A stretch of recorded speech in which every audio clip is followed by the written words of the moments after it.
in the idea that we are all unified and all on this path at our own place. There is no one who is an expert. There is no bylaws, no constitution, no officers, none of the things that would work towards a division, because the basis, the unassailable basis, is union among theosophists, wherever and however situated, and that is employed through a similarity of aim, purpose, and teaching. All are regarded as theosophists who are engaged in the true service of humanity, without distinction to race, sex, condition, or organization. And it welcomes to its association all those who are in accord with those ideas and who desire to fit themselves by study and otherwise to become the better able to help and teach others and themselves.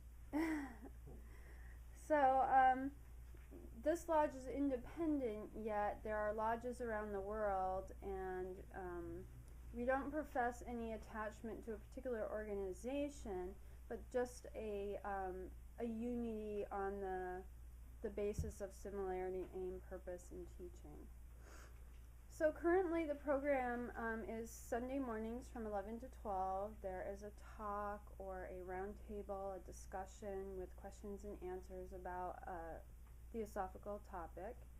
And then on the first and the third Sundays, we have a study class in the Bhagavad Gita from 12:30 to 1:30. And we have a special meeting coming up. There is next week on May 14th. There is a Tri-Lodge Symposium. So associates from New York, Philadelphia, and Washington, D.C. will be gathering to have a special meeting on the changeless path to wisdom. We hope you can all make it. So we'll begin the meeting with a reading from Sir Edwin Arnold's The Light of Asia.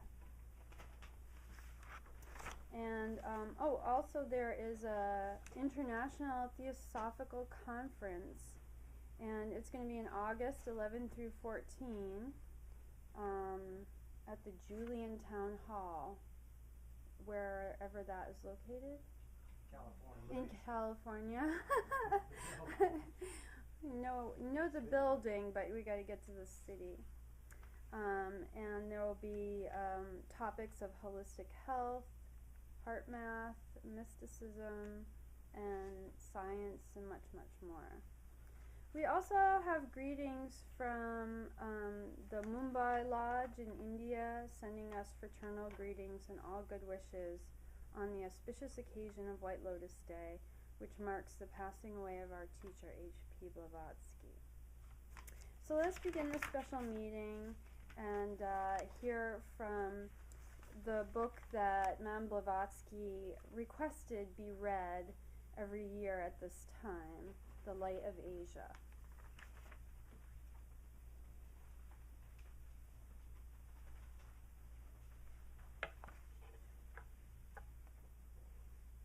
As stated, the first reading comes from Sir Edwin Arnold's The Light of Asia. Om, Amitaya. Measure not with words the immeasurable, nor sing the string of thought into the fathomless. Who asks doth err, who answers errs. Say not. The books teach darkness was, at first of all, and Brahm, soul meditating in that night. Look not for Brahm and the beginning there, nor him, nor any light shall any gazer see with mortal eyes, or any searcher know by mortal mind. Veil after veil will lift, but there must be veil upon veil behind. The stars asweep and question not.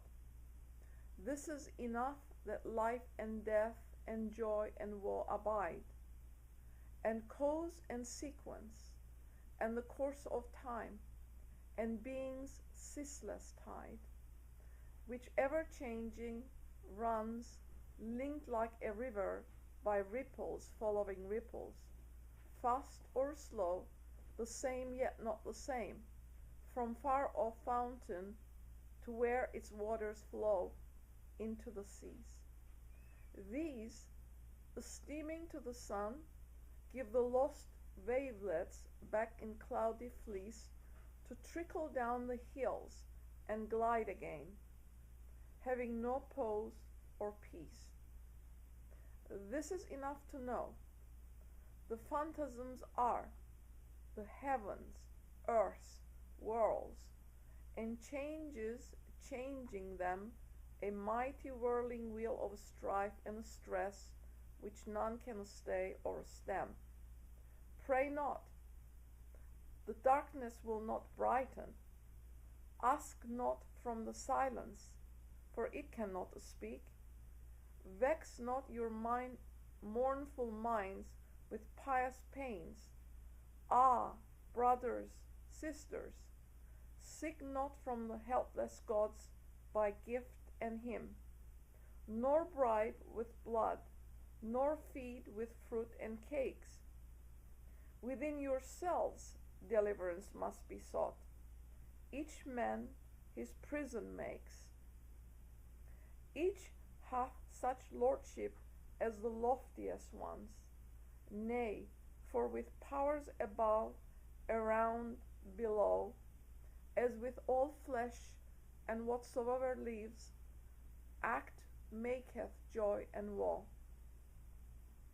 What hath been bringeth what shall be, and is, worse, better, last for first, and first for last.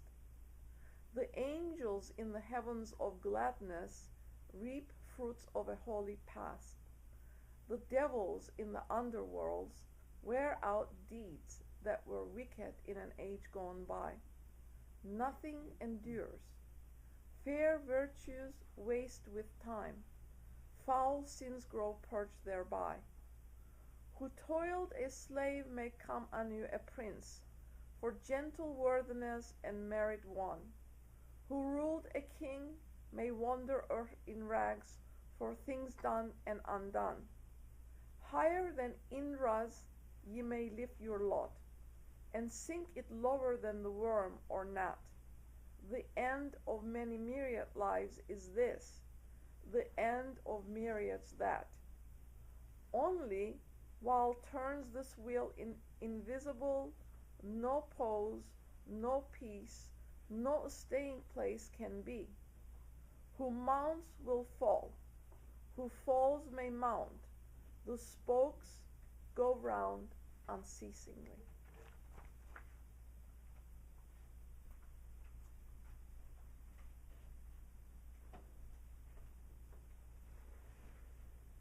This reading is from the writings of Madame Blavatsky, and it comes from the third of the 5 messages she wrote to the American Theosophists.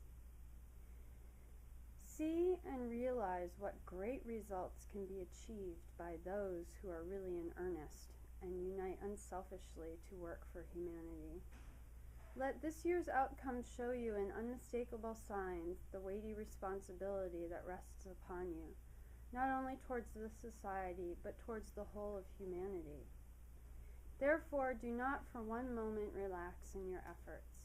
Press closer, shoulder to shoulder, every day.